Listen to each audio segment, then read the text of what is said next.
आज हम लोगों का ये प्रैक्टिकल न्यूमरोलॉजी कोर्स का पहला दिन है और आप सभी का स्वागत है। हम प्रैक्टिकल न्यूमरोलॉजी, जैसा कि मैंने नाम दिया है, नाम देने के पीछे रीज़न यही है कि जो मैंने इसको फील किया है वही आपको इसमें समझना है। मैं बताऊंगा और यहाँ पे देखेंगे जो मैंने ये बनाई है पीपीटी, इसमें मैंने 0 को अलग रखा है, बाकी 1 से लेके 9 तक नंबर है। न्यूमरोलॉजी में जनरली 1 से 9 तक आते हैं, लेकिन 0 का भी यूज है। क्या है ये भी हम समझेंगे। 0 भी यूज किया जाता है। अब जनरली मन में ये क्वेश्चन जो सबसे पहले आता है, why to learn practical numerology. और उसमें भी वैसे लोग के लिए, जैसे मैं एस्ट्रोलॉजर हूँ, केपी पद्धति पे काम करता हूँ, केपी इंटरलिंक्स पे काम करता हूँ, जहाँ सेकंड के अंतर से सबलॉट्स बदल जाते हैं। तो सबलॉट जब बदल जाएंगे तो क्या होगा, प्रिडिक्शन बदल जाएगी।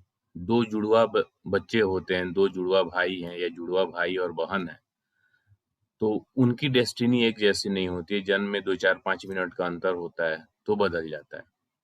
यहाँ तो टाइम से कोई मतलब ही नहीं है, यहाँ तो सिर्फ बर्थ डेट पे। तो बहुत सारे ऐसे क्वेश्चंस हो सकते हैं मन में जो आता है कि आखिर क्यों। तो चूंकि जो भी विद्याएं हैं हम कहीं ना कहीं से सीखते हैं। कोई भी जन्मजात एस्ट्रोलॉजर तो होता नहीं है, मैं भी कोई जन्मजात एस्ट्रोलॉजर तो हूं नहीं, मैंने भी सीखा।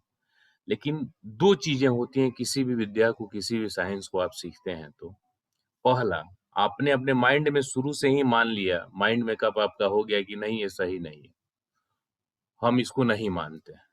मैंने कहीं पढ़ा था कि किसी भी चीज को भी मानने के लिए पहले जानना होता है। आप जानो, उसके बाद आप डिसाइड करो कि आप मानोगे या नहीं मानोगे। जब जानते ही नहीं हो तो फिर मानने का तो प्रश्न ही नहीं उठता। यानी यदि कोई आदमी कहता है कि हम न्यूमरोलॉजी को नहीं मानते हैं क्योंकि इसमें बर्थ टाइम है ही नहीं, तो ये क्या मदद करेगा। एक दिन में हजारों लोगों का जन्म हुआ है, क्या सबकी डेस्टिनी सेम है। तो सबसे पहले वो आदमी स्वयं से प्रश्न पूछे कि आपने न्यूमरोलॉजी को पढ़ा कितना है, आप न्यूमरोलॉजी को जानते कितने हैं। जब जानेंगे आप तो फिर आप एक पैरामीटर फिक्स करेंगे कि हाँ ये कहाँ कहाँ कितने लेवल तक काम करेगा। अब रही बात आपके मन में भी कुछ लोगों के जो लोग एस्ट्रोलॉजी करते हैं, मैंने खुद एस्ट्रोलॉजी करता हूँ, मेरे मन में भी ये क्वेश्चन थी कि जब इसमें टाइम है ही नहीं तो फिर ये क्या मदद करेगा। तो देखिए यहाँ पे मैंने लिखा है, we have following numerical details. हमारा जन्म होता है, टाइम तो होता है, टाइम में भी नंबर है, टाइम को भी छोड़ दीजिए। जो हमारा डेट ऑफ बर्थ होता है, हमारा जो नाम होता है, जो प्रत्येक लेटर्स होते हैं वो भी किसी न किसी नंबर पे आते हैं। हमारे घर का नंबर होता है, चाहे जैसे जो बच्चे होते हैं जिस घर में उनका जन्म हुआ, उस घर के ऑनर उनके फादर या अंकल या ग्रैंड फादर हैं, घर का नंबर तो है। बच्चे पढ़ने जाते हैं, स्कूल में रोल नंबर मिलता है, अलग अलग नंबर से डीलिंग स्टार्ट हो जाती है। फिर अब ऑनलाइन एजुकेशन आ गया, तब छोटे बच्चों के कारण कई बार कई माँ बाप ने पिछले साल बच्चों के लिए नया लैपटॉप या मोबाइल लिया होगा, जूम के लिए आईडी ली होगी, ये सारी चीजें पढ़ाई के लिए। तो ईमेल आईडी हमारा होता है, पासवर्ड होता है, अकाउंट नंबर होता है, एटीएम का पासवर्ड होता है, सोशल मीडिया अकाउंट्स हैं। काफी सारे नंबर से हमारा प्रतिदिन डे टू डे डीलिंग होती है। एक आदमी कम से कम एक तो मोबाइल नंबर तो नेसेसरी है, 2 या 3 भी लोग मोबाइल नंबर रखते हैं। मोबाइल नंबर में 10 डिजिट्स हो जाते हैं। तो ये इतने सारे जो नंबर की हमारी डीलिंग होती है, तो क्या नंबर को जानना जरूरी है या नहीं है? नंबर का इन्फ्लुएंस होता है कि नहीं होता है? निशांत जी बताइए, है या नहीं है? जी सर। नंबर का तो इन्फ्लुएंस है। हेलो। आवाज आ रही है? बिल्कुल सर। नंबर। हाँ सर। नंबर नंबर का इन्फ्लुएंस है, नंबर। नंबर तो सर क्या है कि जन्म लेने के बाद मरने तक तो हाँ, हर जगह ही है। हर जगह ऐसा ही कोई है। ऐसा कुछ स्थान ही नहीं है जहाँ नंबर नंबर अटैच ना हो। नहीं है, सही है। तो ये पार्टिकुलर नंबर के लिए, और नंबर के बारे में जब हम कहें तो जो हम न्यूमरोलॉजी की बात करते हैं, आगे अभी अगले स्लाइड में आपको मिलेगा, आइए इस पे आ जाएं, फिर हम इसके बारे में और थोड़ा सा आपको बताते हैं कि डिफरेंट काइंड्स ऑफ जो न्यूमरोलॉजी सिस्टम है, जिसमें चार्लियन है, पाइथागोरियन है, कबाला है, वैदिक न्यूमरोलॉजी है, एस्ट्रो न्यूमरोलॉजी है। वैसे जो संख्या विज्ञान है हिंदी में और इंग्लिश में जिसको हम न्यूमरोलॉजी बोलते हैं, फिर अंक ज्योतिष भी कही जाती है, तो ऐसा माना जाता है कि कपिल मुनि ने ये संख्या विज्ञान अंक ज्योतिष दुनिया को दिया। लेकिन जैसा कि आप जानते हैं, बहुत सारी चीजें ऐसी हुई हैं जिनकी उत्पत्ति हुई इंडिया से है, लेकिन विदेशी यहाँ आए, सीखे, गए और अपना क्रेडिट ले लिए। तो वैसे ही इसमें हुआ है। चार्लियन इसका नाम ये पड़ा कि कीरो जी आए यहाँ इंडिया में। कीरो, उन्होंने हस्तरेखा भी सीखा और चार्लियन भी सीखा। जोशी ब्रदर्स नाम के दो पंडित जी लोग थे, दो भाई, उन्हीं जोशी ब्रदर्स से कीरो ने सीखा अंक ज्योतिष। वहां गए, वहां इन्होंने और कुछ अपना रिसर्च किया और इसको फिर ये चार्लियन पद्धति के नाम से ये दुनिया के सामने आया। उसके बाद पाइथागोरियन है। चार्लियन और पाइथागोरियन में अंतर क्या है कि जो चार्लियन पद्धति आप पढ़ेंगे, इसमें जो ए से लेकर जेड तक के जो लेटर्स होते हैं, ये 1 से लेकर 8 तक आते हैं, यानी 9 नंबर को कोई लेटर नहीं दिया गया है चार्लियन में, जबकि पाइथागोरियन में दिया गया है। और कबाला सिर्फ नाम पे है, इसका डेट ऑफ बर्थ से कोई इसका कनेक्शन नहीं है। वैदिक न्यूमरोलॉजी, ये भी न्यूमरोलॉजी का ही एक पार्ट है। इसमें लोसू ग्रिड पे काम नहीं होता है, इसमें अलग अंक ज्योतिष पद्धति होती है। और एस्ट्रोन्यूमरोलॉजी एस्ट्रोलॉजी का अंक ज्योतिष के साथ में होता है। इसका हिस्सा मैं आपको जब लास्ट सेक्शन एंड होगा तो ये एस्ट्रोन्यूमरोलॉजी का मैं आपको बता दूंगा। वैसे इस कोर्स का तो हिस्सा है नहीं, लेकिन मैं बताऊंगा कि इसका यूज क्या है। कुछ चीजें मैंने आप लोगों को जो कोर्स लिस्ट दिया है उसमें मेंशन इसलिए नहीं किया है कि एक तो जो मुझे पढ़ाना है और आपको लेना है तो वो आपके और मेरे बीच सीक्रेट रहे, और दूसरी ये चीज कि जितना मैं आपसे प्रॉमिस करूं उससे ज्यादा दूं कि आपको भी लगे कि हाँ चलो आपकी एक्सपेक्टेशन से ज्यादा मिला। तो आज मैं ये बता दूं कि एस्ट्रोन्यूमरोलॉजी में आपको बताऊंगा। अब आते हैं हम चार्लियन में, पाइथागोरियन में, कबाला। देखिए जितने प्रैक्टिशनर लोग हैं सबके अनुसार अपनी अपनी है। जैसे ज्योतिष कहीं हम देखे थे, जैसे कुछ लोग वैदिक को अच्छा मानते, कुछ लोग लाल किताब को, कुछ लोग जो केपी करते हैं उसको। डॉक्टर्स में देखिए कुछ लोग होम्योपैथ को अच्छा करते हैं, कुछ लोग आयुर्वेद को, कुछ लोग एलोपैथ को। तो ऐसे कंट्राडिक्शन हर एक जगह मिलेगा। लेकिन रही बात मैक्सिमम मेजोरिटी किस पे काम करती है और साथ ही साथ जिससे अच्छे रिजल्ट मिलते हैं। अच्छे रिजल्ट मिलने से मतलब है मैंने खुद के लिए अपने नाम पे जो मैंने काम किया था, सबसे पहले मैंने पाइथागोरियन पे ही किया था। पाइथागोरियन पे काम करने के बाद मुझे रिजल्ट नहीं मिला, फिर मैंने चार्लियन पे किया। हो सकता है मैंने पाइथागोरियन पे गलत किया हो, या मेरा जो करने का नेम सेटिंग का जो प्रोसेस है वो सही ना हो। लेकिन जो सबसे इम्पोर्टेंट बात है कि जो आसानी से मुझे रिजल्ट दे दे रहा है वो सबसे इम्पोर्टेंट है। यानी जिस प्रोसेस को फॉलो करके मैंने चार्लियन पे रिजल्ट दिया, उसी प्रोसेस को फॉलो करके यदि पाइथागोरियन से रिजल्ट नहीं मिल रहा है, तो जिससे हमारा काम आसानी से हो जाए तो वो हमें करना ज्यादा अच्छा है। और उसके बाद फिर जैसे जैसे हम इस फील्ड में आए, जो भी दिग्गज न्यूमरोलॉजिस्ट लोग हैं, चीजें जब पता चली, हम संपर्क में आए, तो पता चला कि चार्लियन बहुत ही अच्छा रिजल्ट देता है और एस्ट्रोन्यूमरोलॉजी में भी इसी का रोल है। तो मैंने एस्ट्रोन्यूमरोलॉजी पे भी चेक किया हुआ है और अच्छा, तो फिर और मेरा टेस्टेड हो गया। तो इसलिए हम आपको वैसे पाइथागोरियन के जो चार्ट है वो भी मैं आपको बता दूंगा। आप बाद में आप भी अपना चूंकि सीख रहे हैं, सिर्फ वो चार्ट में ही अंतर है, जो ए से लेके जेड तक का है, तो इसमें 9 के लिए फिर एक्स्ट्रा हो जाते हैं, बस बाकी कोई नहीं। नंबर का ट्रेड्स और बाकी जो आप पढ़ेंगे लोसो ग्रेड ये सब, उसमें कोई अंतर नहीं है। सिर्फ नाम का जो सेटिंग होता है उसमें जो पद्धति आती है चार्लियन और पाइथागोरियन। तो चार्लियन अच्छी है और अच्छा रिजल्ट मिलता है।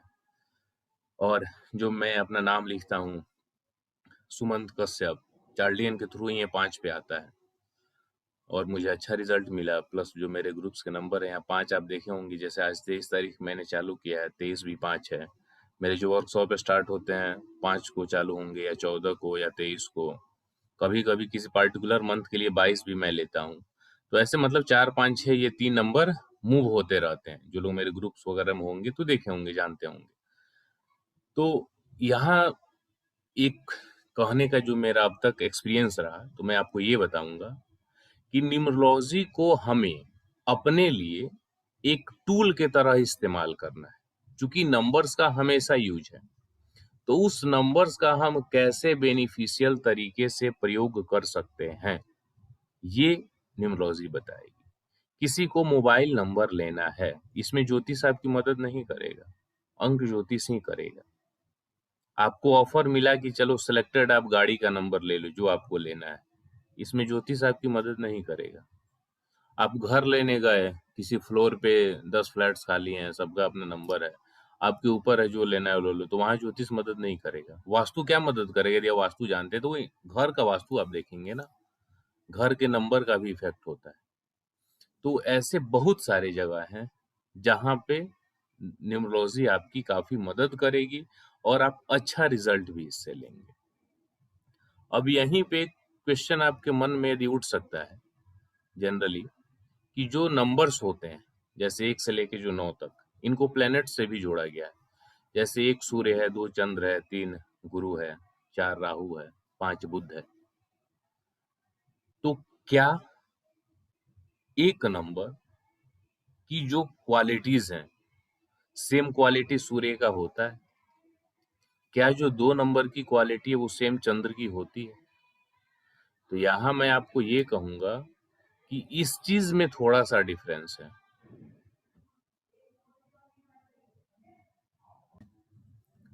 तो ये जो नंबर की बात हो रही है, जो प्लेनेट से कनेक्टेड है, तो एक नंबर के बहुत सारे ट्रेड्स सूर्य से मिलते हैं, 2 के चंद्र से मिलते हैं।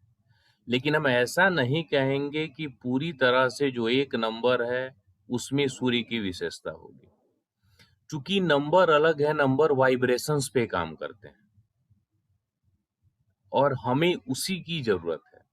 जैसे आपका मोबाइल नंबर मेरे पास है और जब मैं डायल करूंगा तो जितनी बार आपकी नंबर डायल होगा उसका वाइब्रेशन जनरेट होगा आपके थ्रू।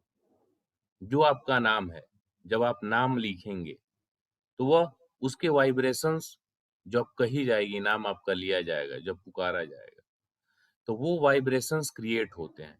उसी को हिंदी में हम नाद बोलते हैं, आवाज का, साउंड की जो फ्रीक्वेंसी होती है। तो हर एक नंबर का, लेटर का, इसका फ्रीक्वेंसी होती है जो आप पे गुड या बैड जैसा वो है आपके लिए वैसा इफेक्ट डालता है। यानी सिंपली नंबर 1 से लेके 9 तक का 9 ग्रहों से जोड़ देना ये न्यूमरोलॉजी नहीं है।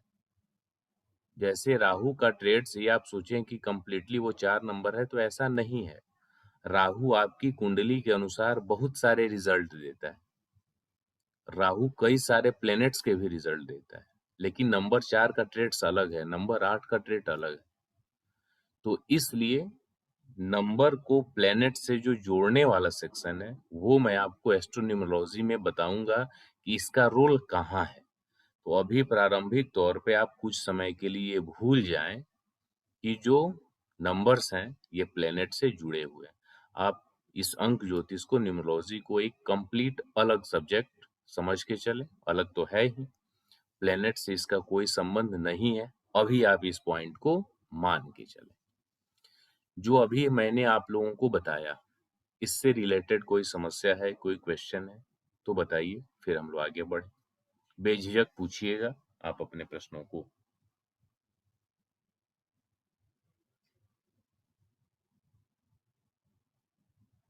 अखिलेश जी, आप ही से चालू करते हैं। कुछ पूछना है?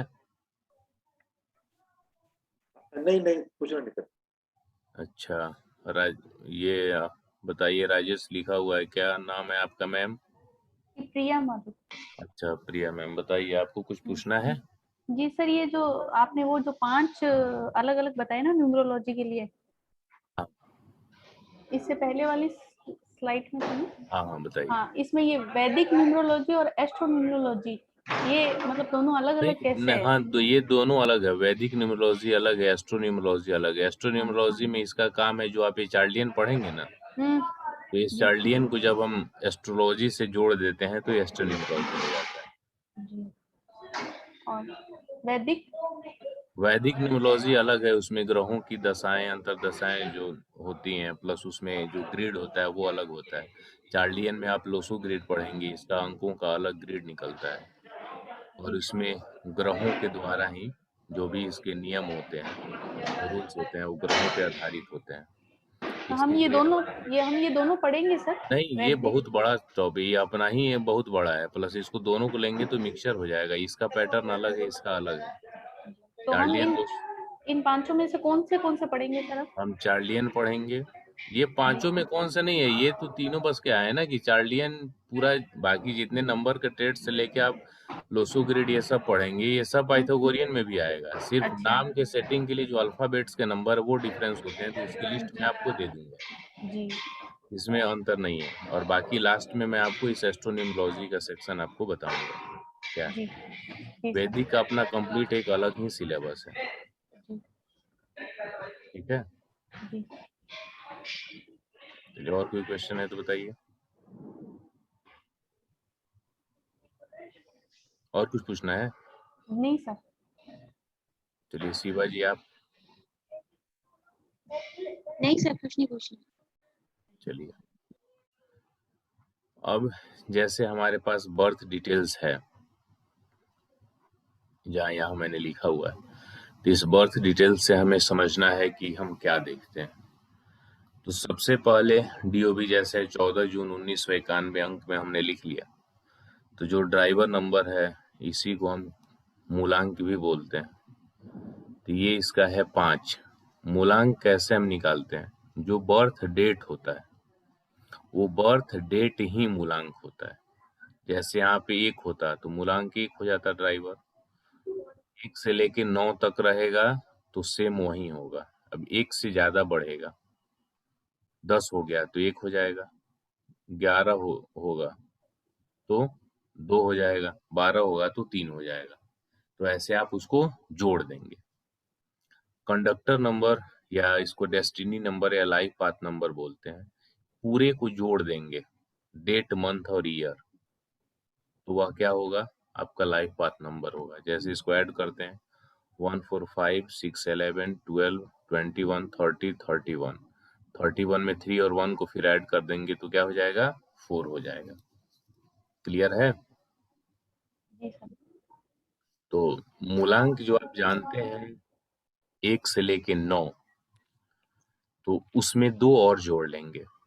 मूलांक 1 से लेके 9 होते ही हैं, फिर 11 नंबर भी मूलांक है और 22 नंबर भी मूलांक है, ड्राइवर नंबर।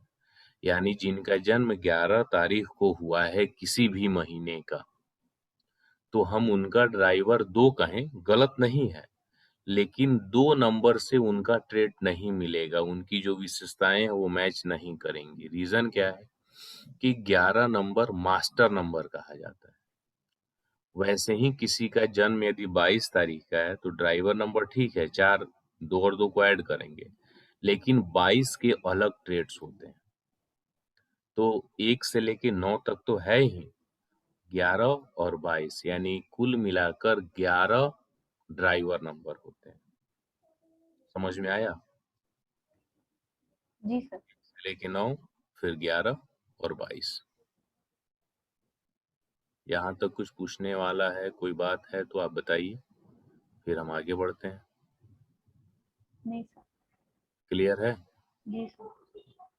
अब यहाँ देखिए मैंने लिखा है numbers from date of birth.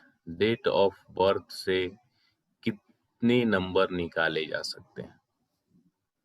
तो डेट ऑफ बर्थ है 14/6/1991, प्राइमरी नंबर। जो बर्थ डेट होता है यही प्राइमरी नंबर होता है। जो बर्थ का मंथ होता है वो सेकेंडरी नंबर होता है।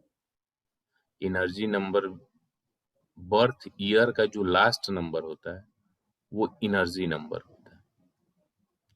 तो सबसे पहले हम प्राइमरी नंबर पर चलते हैं। 14 तारीख का जन्म है तो प्राइमरी नंबर 5 हो गया। 1 तारीख का जन्म होता तो प्राइमरी नंबर 1 हो जाता। 1 से 9 तक रहेगा तो वही सिंगल डिजिट में।